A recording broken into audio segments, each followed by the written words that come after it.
po ay nagkasundo na magtagpo-tagpo rito. Naalala ko yung istorya sa banal na kasulatan na sinabi ni Jesus, pupunta kayo doon sa bundok na yon. At doon sa bundok na yon ay katatagpuan ko kayo. Yung 11 disciples, di ba? Yung 11 disciples kasi si Judas, sino ito? Si Judas ay patay na. So yung 11 disciples pumunta doon. Hindi nila alam yung lugar na yon, basta yung bundok lang, wala din pangalan. Doon na sa Biblia, maraming mga significant na mga mountain na pinangalanan. Pero itong bundok na ito, hindi pinangalanan. Pero para sa akin, napaka-significant yung bundok na ito. At nang dumating yung 11 disciples, sila po ay sumampa nang makita nila si Jesus. Si Jesus na Cordero, na anak ng Diyos.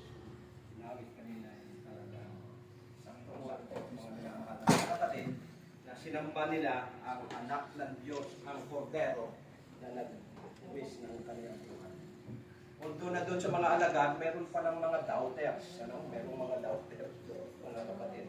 So, nakita ko na despite na mayroong mga doubters, ay pare-pareho nilang sinamba ang ating Panginoon.